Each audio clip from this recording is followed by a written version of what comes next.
Espiritismo sem mistério.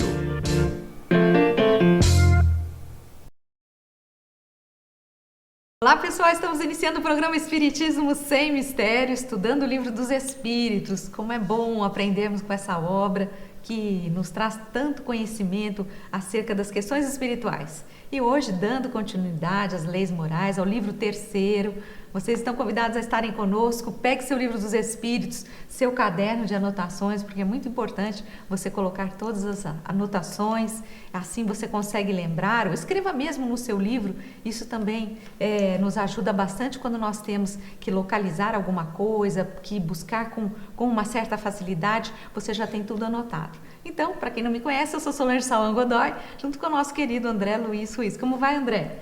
Olá, Solange. Olá, queridas irmãs, queridos amigos. A nossa atividade do Espiritismo Sem Mistério tem sempre como foco principal levar o conhecimento da doutrina espírita na sua origem, no primeiro livro espírita que foi publicado no mundo, que é o Livro dos Espíritos. E nós estamos fazendo isso desde o começo. Há pouco tempo começamos a terceira parte do livro, que se chama Leis Morais. Essa terceira parte é aquilo que depois Kardec vai ampliar de uma forma muito mais completa, mais profunda, no Evangelho segundo o Espiritismo. Porque o Evangelho segundo o Espiritismo é a explicação, o aprofundamento justamente das leis morais. É a obra moral por excelência, a mesma moral de Jesus. E então, com base nisto, você, além de acompanhar a terceira parte no nosso programa Espiritismo Sem Mistério, poderá consultar a obra O Evangelho segundo o Espiritismo na sua integralidade, porque lá, em todos os seus 27 capítulos e mais o 28º, que é uma coletânea de orações, você vai encontrar esses princípios explicados com base nos ensinamentos do próprio Jesus. Aqui nós teremos perguntas e respostas. Kardec leva o tema da moral à apreciação dos espíritos e com isso eles dão para todos nós uma orientação das linhas principais, das linhas mestras. Por isso Kardec começa a terceira parte com o título de Lei Divina ou Lei Natural. A lei. Agora você se lembra qual é o primeiro capítulo do Evangelho segundo o Espiritismo? O primeiro capítulo do Evangelho é aquele que diz: eu não vim destruir a lei. Veja só como a espiritualidade ela é tão precisa. No Evangelho segundo o Espiritismo, o primeiro capítulo é sobre a lei do universo, que Jesus não veio destruir, ele veio cumprir a lei moral. E o primeiro capítulo da terceira parte do Livro dos Espíritos é justamente a lei divina ou lei natural. Se fala aqui da lei. E nós estaremos então acompanhando as perguntas. Nós já começamos esse trecho, já começamos a fazer nos programas anteriores, você vai encontrar, e nós vamos então esmiuçar nas questões do Livro dos Espíritos aquilo que é importante que, no primeiro instante, a espiritualidade informasse a Kardec aquilo que é o que organiza todas as coisas, a lei. Não há uma predileção. Deus não gosta mais dos que rezam de um jeito e não dos que rezam de outro. Não. Tudo o que é ligado à criação, e a criação é responsável por tudo, está submetida à lei. E é isso que nós vamos continuar a seguir aqui. Por isso o nosso primeiro slide que você vai ver na tela é este que dá essa noção. Vamos vê-lo. Aí está, né, Solange? Isso, nós temos essas belas imagens com diversos mundos, com essa mão estendida, como se recebesse as leis divinas. Você vê as tábuas ali embaixo, as famosas tábuas de Moisés, onde ele recebe os mandamentos, e tudo isso para ilustrar para a gente que o universo é regido por leis que são divinas, leis que são naturais e que estão aí para todos nós conhecermos e aprendermos com elas. Então, depois que você já tem essa referência em imagens, tanto no que diz respeito às leis das tábuas, as leis morais dos 10 mandamentos, quanto no que diz respeito à origem, à força criadora, e você vê aí as outras imagens realçando esse aspecto, nós vamos para o primeiro slide de hoje, A pergunta que você verá na tela é a questão 623 que a Solange vai ler para nós. Os que pretenderam instruir os homens na lei de Deus não estavam, algumas vezes, enganados e, frequentemente, não os extraviaram por meio dos falsos princípios? Olha que interessante. Ele está citando aqui numa pergunta, na verdade ele está fazendo um questionamento crítico aos espíritos. Porque se existem seres que eram com a tarefa de instruir os homens a respeito da lei divina, Kardec não ignora a situação de muitos que seguiram este caminho da profecia, de serem os que ensinam, terem ensinado coisas estranhas, coisas incorretas, ou coisas que não estavam muito consentâneas com a lei de Deus. Se observarmos, por exemplo, o Velho Testamento, vamos encontrar inúmeros profetas que vêm trazendo informações ou com aconselhamentos agressivos, destrutivos. E então Kardec, diante disto, indaga os espíritos se estes que vieram trazer informações a respeito da lei de Deus não podem ter se equivocado em alguns aspectos, porque isso que se observa. Então, na verdade, o que Kardec está fazendo é colocando para os mesmos espíritos que responderam, como você já viu no programa anterior, aquela questão se Deus atribuiu a alguns a tarefa de informar a humanidade a respeito de suas leis, e os espíritos disseram que sim, se esses também não se equivocaram em alguma medida, se não passaram um pouco do limite, se fizeram a sua opinião pessoal se tornar a lei de Deus, né? Então, vamos, depois que Kardec faz essa pergunta, vamos ver o que os espíritos respondem. Vamos lá. Aqueles que, não estando inspirados por Deus e que se deram por ambição uma missão que não tinham, certamente puderam transviá-los. Entretanto, como em definitivo eram homens de gênio, no meio mesmo dos erros que eles ensinaram, frequentemente encontram-se grandes verdades. Então a gente observa, pode deixar aí na tela a resposta, que verdadeiramente muitos poderão estar interessados em trazer informações, porém alguns, esses que diz a resposta, se deram por causa de uma ambição, uma missão que eventualmente eles não possuíam, certamente por lhes faltar o estofo, por lhe faltar a profundidade, puderam desviá-los. Agora, mesmo nestes casos, eram homens que tinham inteligência, que tinham capacidade, e no meio dos erros que eles ensinaram, puderam ser encontradas grandes verdades, de uma certa forma, não desnaturando totalmente a lei do universo. Então, vem aqui para mim. Esta realidade que os espíritos estão informando se confirma. Nós vamos encontrar no livro que nós já lemos, inclusive, chamado A Caminho da Luz. Eu e a Solange fazemos um outro programa chamado Alegria de Viver, né, Solange? Isso mesmo. Aqui na TV Mundo Maior, na Rádio Boa Nova. Nesse livro, que é de autoria espiritual de Emmanuel, através da mediunidade de Francisco Cândido Xavier, nós vamos encontrar uma parte do livro em que ele fala da missão de Maomé.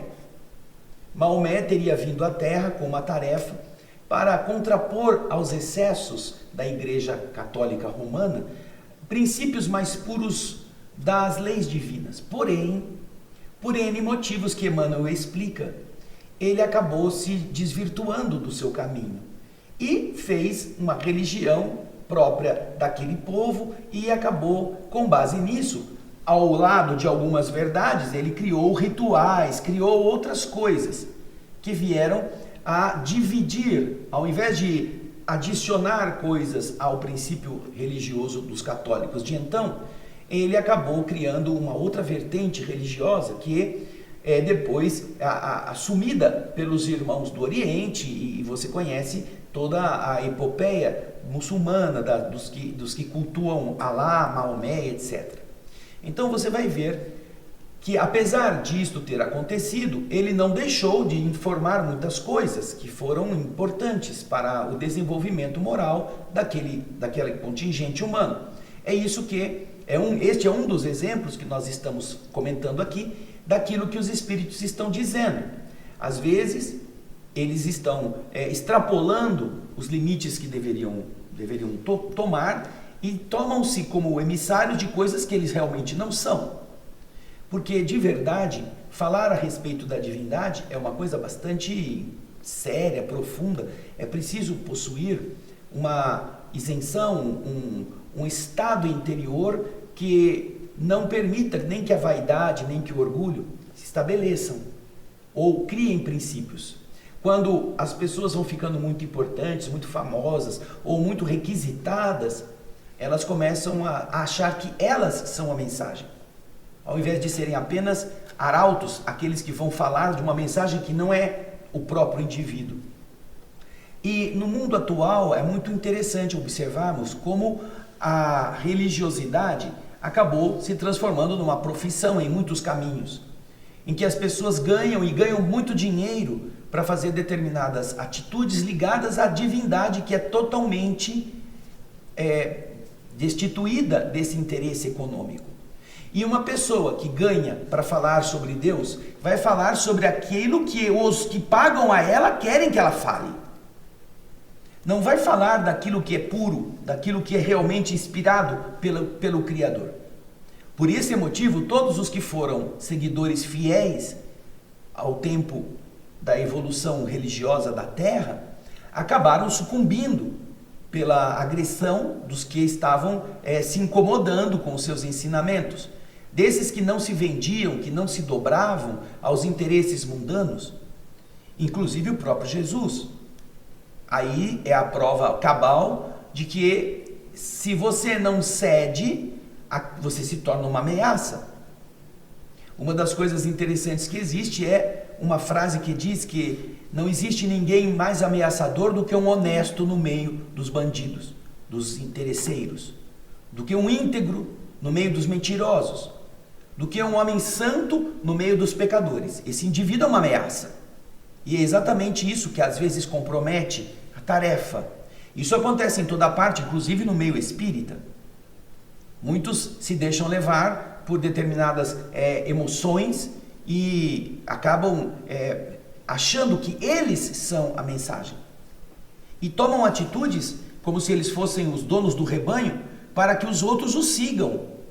E as pessoas que estão muitas vezes perdidas ou ingênuas ou que não têm o hábito de reflexionar, de pensar por si mesmo, eles vão na esteira de quem está falando, essa pessoa acaba sendo influenciada de forma negativa, porque ao invés de questionar aquilo que está ouvindo, aceita cegamente, contrariando inclusive os princípios da doutrina espírita. E isso faz com que elas adotem partidarismos, adotem defesas apaixonadas de coisas que às vezes nem entendem. Porém, o fulano disse, a fulana falou, e acabam repetindo sem pensar, às vezes, aquilo que deveria estar sendo questionado. Então, essa resposta está sendo dada pelos espíritos a respeito disto que muitas vezes se pode considerar como que uma infração a este cânone divino, porque de verdade todos nós somos emissários de Deus, né? Todos nós viemos à Terra como mensageiros. Inclusive no nosso programa o Espírito da Letra, nós já falamos do livro Os Mensageiros. Somos cartas vivas, cada um com uma mensagem para levar às pessoas, mensagens positivas. Porém, nos esquecemos, queremos vencer na vida, queremos construir impérios, queremos ser bonitos, importantes, e deixamos a tarefa para lá, né? Médiuns, dialogadores, pessoas devotadas ao bem do próximo, que preferem o bem do seu próximo, seu filho, sua família, e esquecem do restante. Então, se neste nível, sem sermos missionários, isso já acontece, imagina então quando esses seres que vieram com determinadas proeminências de liderança acabam se deixando levar pelo culto à sua personalidade. O culto à personalidade, a gente vê isso em toda parte. Pessoas que querem aparecer.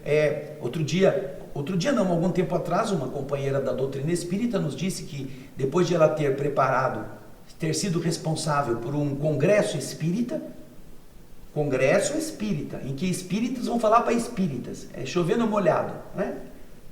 Ela disse que ela nunca mais ia fazer isso, porque foi muito, muito penoso para ela ver a disputa entre os ditos espíritas para falar em tal horário, em tal salão e com mais gente, porque que o outro foi no lugar. Ela falou que foi uma tragédia, que não deveria ser, se todos entendessem o que é ser humilde. Mas a personalidade toma conta, tanto é que lá, nesta parte do Evangelho, vamos ter a lei do progresso. E o maior obstáculo ao progresso está escrito lá na pergunta 725, mais ou menos, que é justamente quando Kardec quer saber qual é o maior obstáculo ao progresso, os espíritos respondem: o orgulho e o egoísmo. Falando da questão do progresso moral, né? Progresso moral. Então, por causa disso, você vê que muitas vezes as pessoas estão assumindo por vaidade coisas que não deveriam estar assumindo, e a responsabilidade delas será grande ou será maior na medida em que muitos estarão sendo induzidos a comportamentos que não são aqueles corretos, dentro do princípio do Evangelho, tá bem? Então, aliás, essa recomendação, eu diria a você, procure a Revista Espírita de 1863, no mês de março. Logo no primeiro e segundo artigos da revista, vocês vão ver o que Kardec escreve a respeito destes inimigos da doutrina. Os falsos amigos e os que estão interessados em desvirtuar e desnaturar a doutrina espírita. Já no tempo de Kardec isso acontecia. Pessoas muito estimuladas, muito entusiastas, que na verdade criavam mais problemas para a doutrina nascente do que ajudavam a difundi-la.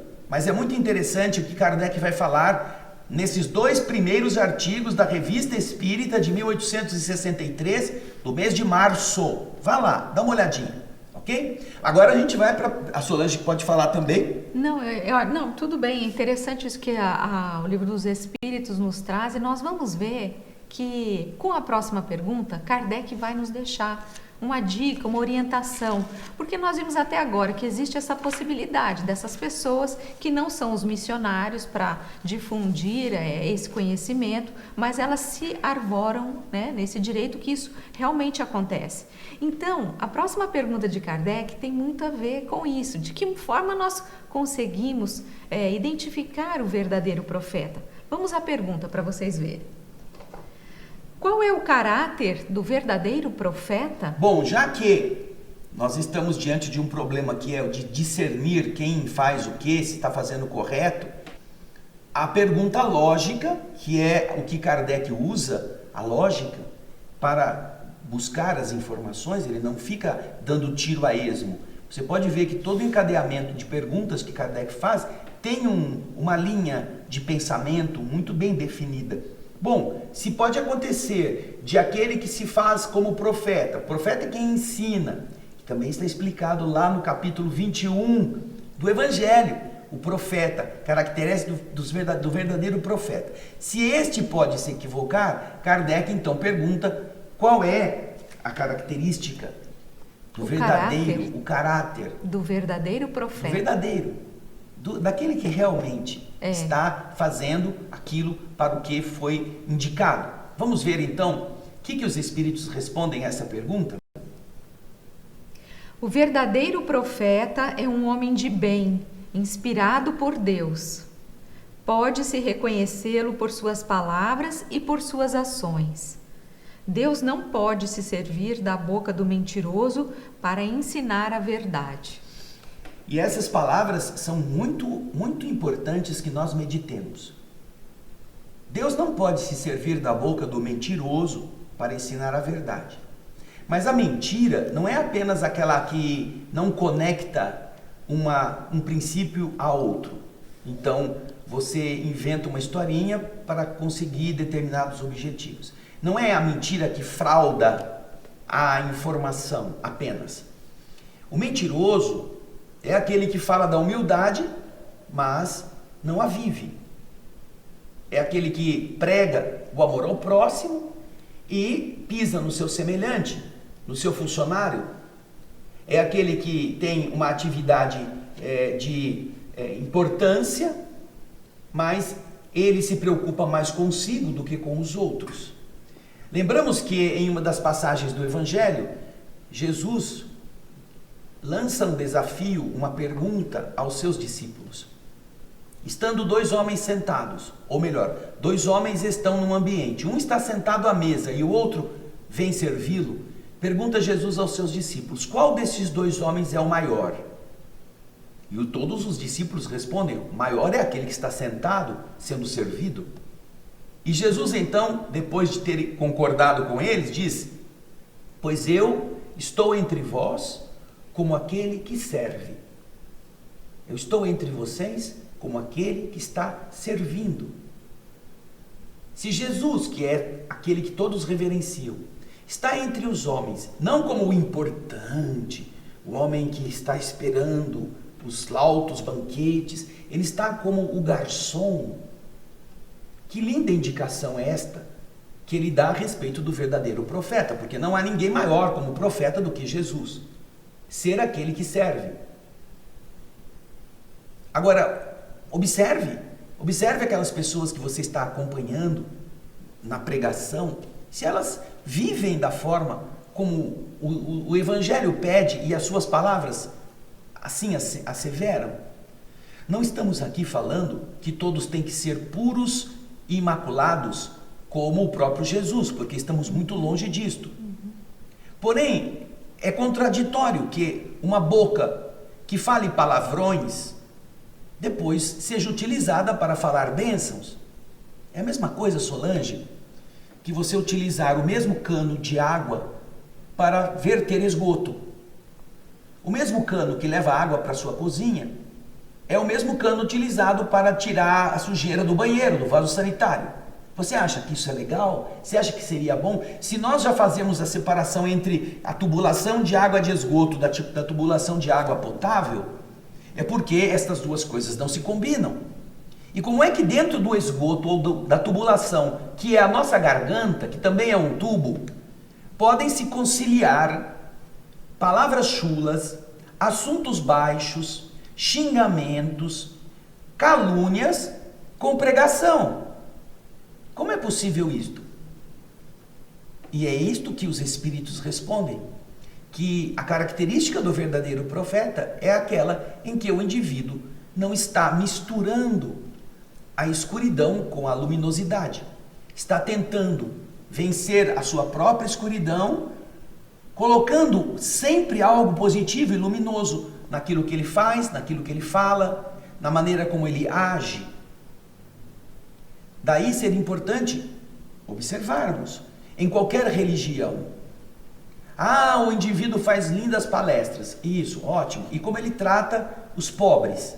Ele vai na favela visitar as crianças, ele vai ver o que está acontecendo nas famílias, ele tem essa ligação com a miséria, ele trata dos doentes que chegam à instituição com respeito, com o desejo de que eles sarem, ele se ocupa de servir, de ser o garçom. Não, ele nunca aparece, ele aparece apenas para fazer as coisas que eles têm em realce e depois ele se manda. Mas então ele não está em contato, ele não está vivendo o que ele está falando.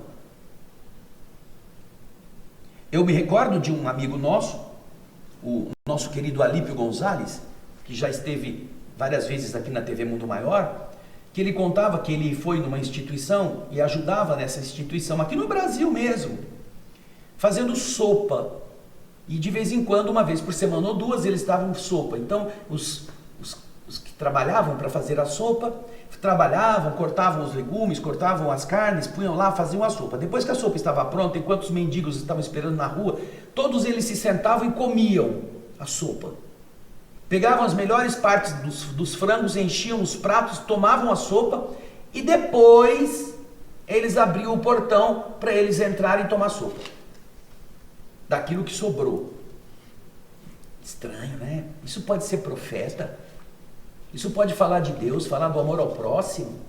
Se amor ao próximo para eles é o próximo deles, mais próximo é a barriga deles, que não tem fome, que estão cheios de condições de poderem sobreviver com abundância, mas eles se acham no direito de que, porque foram fazer a sopa para os pobres comerem, eles comem primeiro.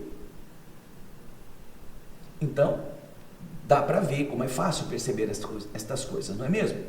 Solange, o que mais? O que me chama a atenção aqui, André, nesse trecho, que eu acho que é aquele, lógico, ele está falando do profeta. Como nós identificamos esse profeta, esse instrutor, vamos dizer assim, guiado por Deus, através das suas palavras e das suas ações. Então, o que me chama a atenção aqui, e isso não vale apenas para essas pessoas, vale para nós, no nosso dia a dia. Porque aqui, na verdade, o que ele está falando é da coerência.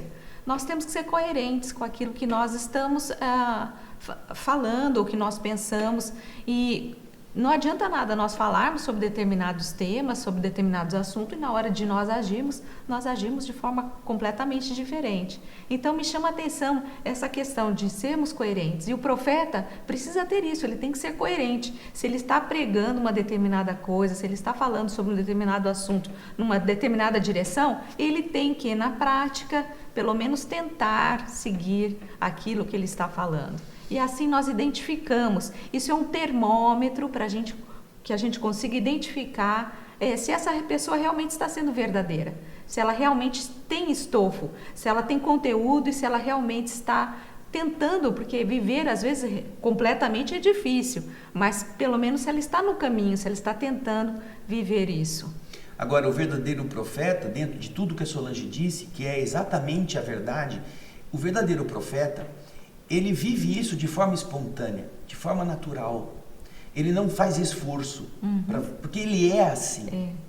O caso dos seres como nós, que somos atrasados, nós temos que estar atentos, temos que estar vigiando, temos que prestar atenção. Mas o verdadeiro profeta, ele tem prazer em fazer as coisas por amor ao próximo. Então, o verdadeiro profeta é aquele que é raro em ser encontrado. Se ele não ganhar o dinheiro dele, se ele não fizer os seus clientes, através da pregação, chegarem no consultório dele, chegarem na sua oficina, ganhando o dinheiro deles, porque se ele se anuncia enquanto prega a palavra de Deus, né? Esse indivíduo, né? Somos todos nós, pensando a respeito de que um dia nós estaremos trabalhando sem esperar nada em troca, sem desejar receber nada, senão a alegria de ver outras pessoas melhor.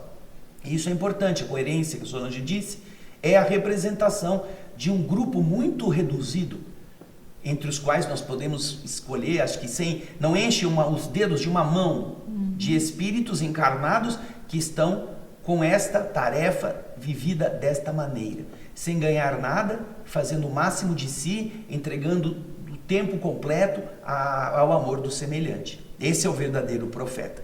Entre todos que nós conhecemos, não há outro assim, mais de maior realce do que o próprio Francisco Cândido Xavier, nosso querido Chico. Agora, e Kardec agora vai fazer uma pergunta ainda mais interessante, porque Kardec, já que nós temos que ter essa coerência, que nós temos que, esse profeta tem que ter esse estofo, olha a pergunta que Kardec faz para os espíritos, para a gente entender melhor. Qual é o tipo mais perfeito que Deus ofereceu ao homem para lhe servir de guia e modelo? Qual é o maior profeta que o homem já pôde conhecer, a ponto de poder ser o guia, ser a orientação, ser o modelo, para poder o homem melhorar-se? E aí você verá que resposta linda que nós temos aqui. Vamos lá? Vede Jesus. Jesus é o profeta, é o maior de todos. Ele tem todas as características do homem que é inspirado por Deus, que se reconhece por suas palavras e suas ações e que não, em momento algum, mente. Jesus não mente.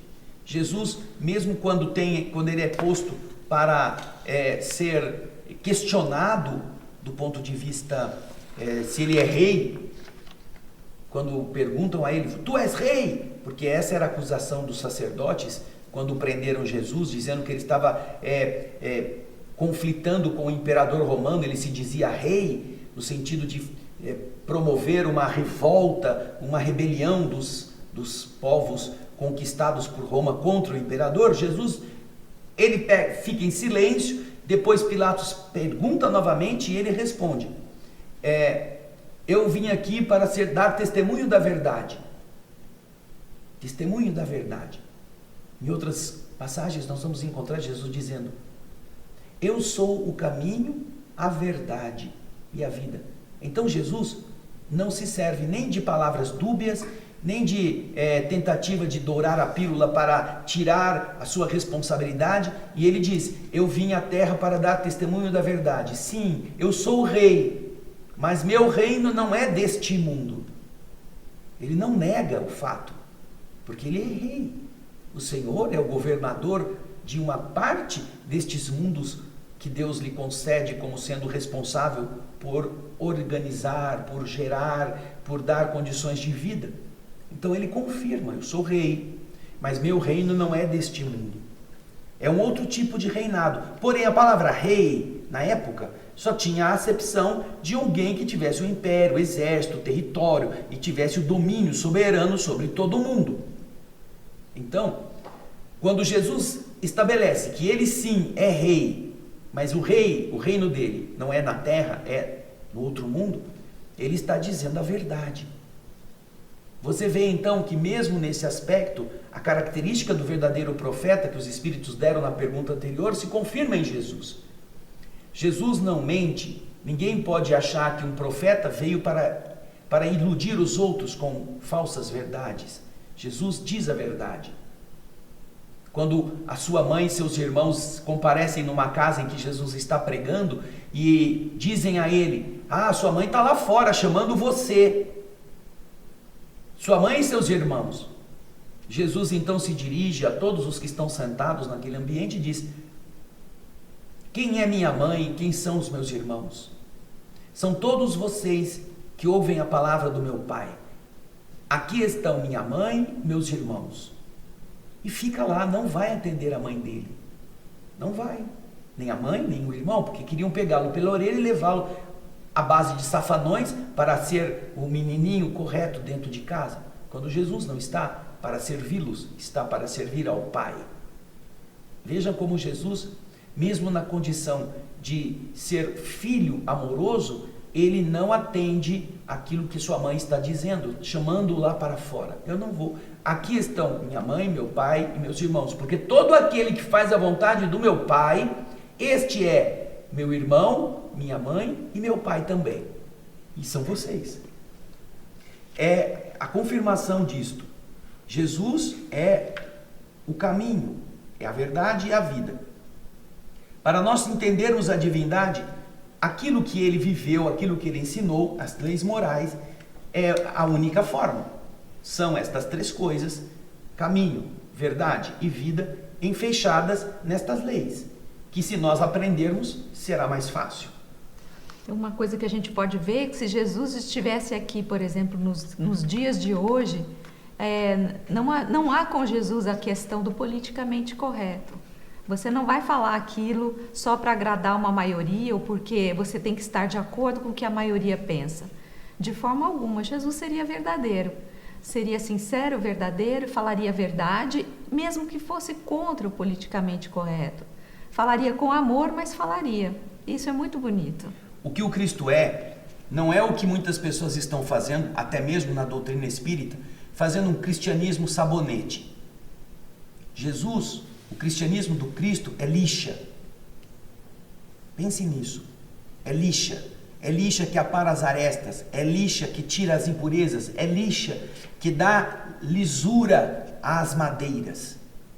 Enquanto que as pessoas não gostam muito do cristianismo lixa, do espiritismo lixa. Eles querem um espiritismo sabonete, isso que a Solange está falando. Um cristianismo que tudo pode, cada um na sua velocidade.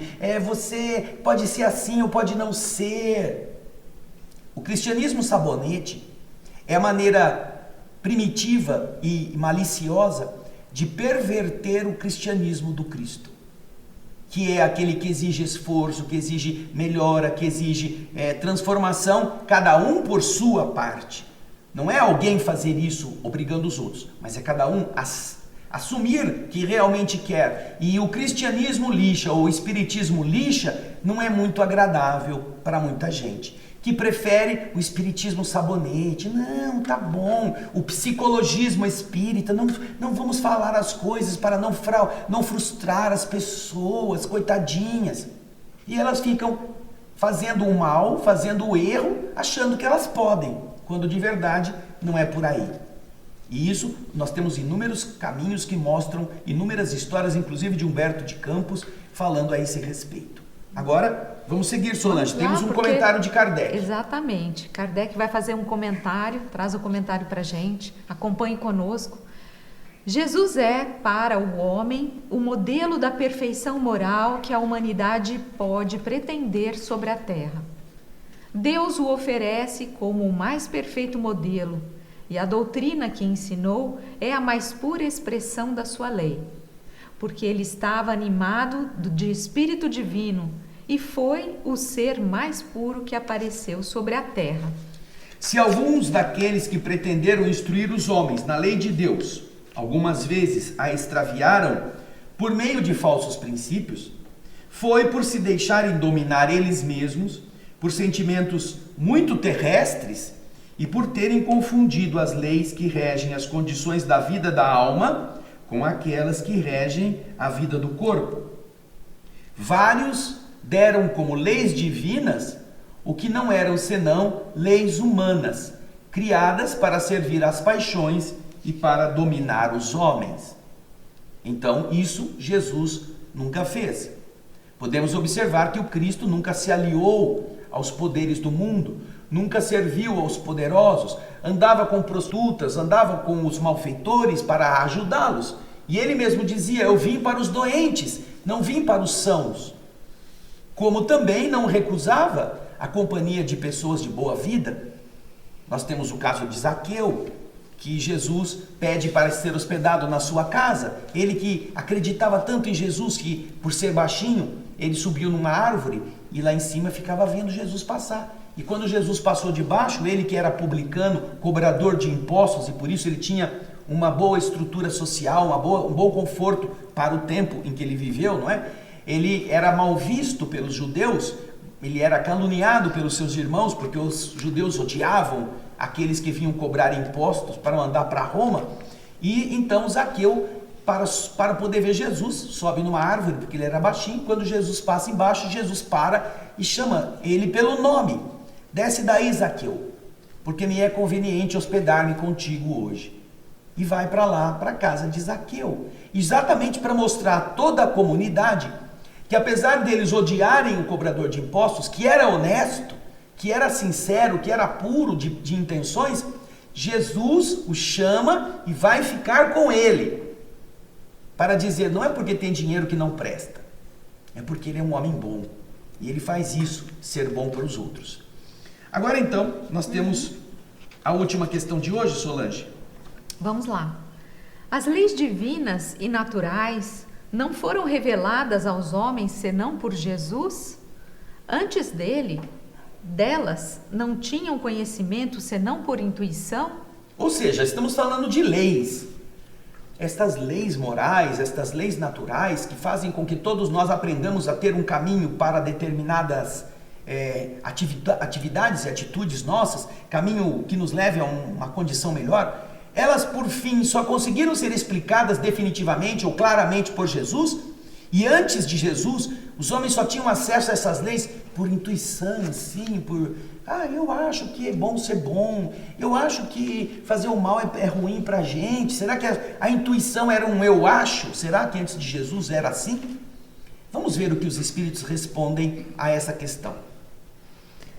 Não dissemos que elas estão escritas por toda parte? Todos os homens que meditaram sobre a sabedoria puderam compreendê-las e as ensinaram desde os séculos mais remotos. Pelos seus ensinamentos, mesmo incompletos, eles prepararam o terreno para receber a semente. As leis divinas, estando escritas no livro da natureza, olha só, as leis divinas, estando escritas no livro da natureza, o homem pôde conhecê-las quando quis procurá-las. E é por isso que os preceitos que elas consagram foram proclamados em todos os tempos pelos homens de bem.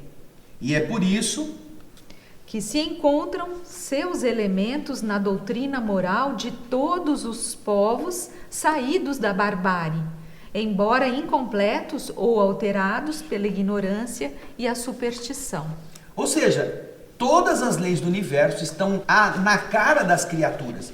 Não é que Jesus foi o primeiro que veio dizer. Todos os homens sábios, todos os homens da história humana que tiveram a capacidade de meditar a respeito, foram intérpretes destas leis e escreveram coisas. Nós temos ensinamentos maravilhosos em tantos lugares, né, Solange? Nós Você temos lembra? lá na Grécia Antiga, temos Sócrates, nós temos Aristóteles, nós temos esses...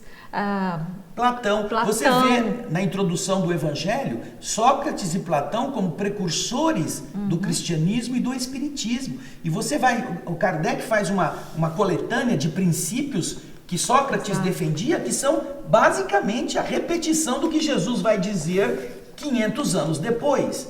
Então você vai encontrar os druidas com ensinamentos elevados, vai encontrar os sábios do Egito com determinados princípios falando da vida, depois da vida, da elevação do espírito pelo seu sentimento, no julgamento que vai acontecer no pós-morte a respeito do coração. O coração do egípcio que morria era colocado em uma balança e do outro lado da balança de 2 pratos era colocada a pluma da verdade, uma pena. A verdade pesava como uma pena. Se o coração não tivesse sido verdadeiro em vida, ele estaria mais pesado que a pluma da verdade. E ele então levaria o prato da balança para baixo, indicando que ele não era digno de entrar no reino dos mortos. E eles pegavam o coração desse cara e jogavam para o crocodilo. Porém, se ele tivesse vivido na verdade, se ele tivesse tido o coração e sentimentos, porque na época eles acreditavam que a alma estava sediada no coração, se a sua alma tivesse sido verdadeira, íntegra, pulcra, sincera, ao colocar o coração na balança, a pluma da verdade ficaria mais pesada do que o coração estava mais leve e ele poderia ser recebido. Veja só o julgamento, tudo isso está nos livros dos mortos do Antigo Egito. E vamos encontrar princípios entre os gregos, entre os persas, entre os hindus, entre os chineses, que falam dos mesmos valores. Agora, naturalmente, como se tratavam de pessoas ainda em graus evolutivos inferiores ao do Cristo, havia um pouco de mistura disso com superstição, com misticismos, coisas que eles tentavam conciliar na maneira de viver, na maneira de ser daquelas regiões. Porém, Jesus não. Jesus não mescla os seus ensinamentos morais, os ensinamentos dos quais ele estava embebido pelo Espírito Divino, com nenhuma das crendices humanas. Com nenhuma delas. Ele vive essas noções de maneira pura e entrega puramente aos que estão ao seu lado. E isso é importante que nós recordemos, que quando Jesus vem ensinar, ele avança além daquilo que a mente comum estaria disposta a entender. Você vê, quando Jesus recomenda o perdão, ele diz, é preciso perdoar. Simão, que estava ali, mas Senhor, temos que perdoar, então quantas vezes? Nós temos que perdoar até 7 vezes. Nossa, perdoar para eles era um atentado, porque era contra a lei antiga, é olho por olho, dente por dente. Agora, perdoar, esquecer o mal, para eles é um atentado isso. Será que 7 vezes dá? Não, Simão, é 70 vezes 7 vezes. É muito além, é muito acima deste conceito que tem um limite. É fazer isso sem limites. Né? Então, a gente vê como estas coisas estão tão bem representadas pela figura do Cristo. O que nós vemos é que os espíritos nunca abandonaram a humanidade assim, a bel prazer, né? Deixa eles lá naquele mundinho procriando e vamos ver o que dá. Ao contrário, existe sempre uma direção divina e a gente comprova isso quando nós vemos a encarnação e reencarnação de espíritos que são sempre basilares, que vêm trazendo, vêm orientando, vêm trazendo um pouco do conhecimento para aquela humanidade. Muitas vezes ainda naquele estágio infantil e aos poucos essa humanidade vai ganhando conhecimento, vai se melhorando e conforme a humanidade está mais apta, aí sim outros instrutores melhores se acercam de nós. Isso aí, mas nós vamos continuar esse tema no próximo programa, tá bem? É isso mesmo. A gente espera você até lá, o nosso Espiritismo sem mistério. Agradecemos a presença de vocês. Grande abraço. Beijo, até lá. Tchau.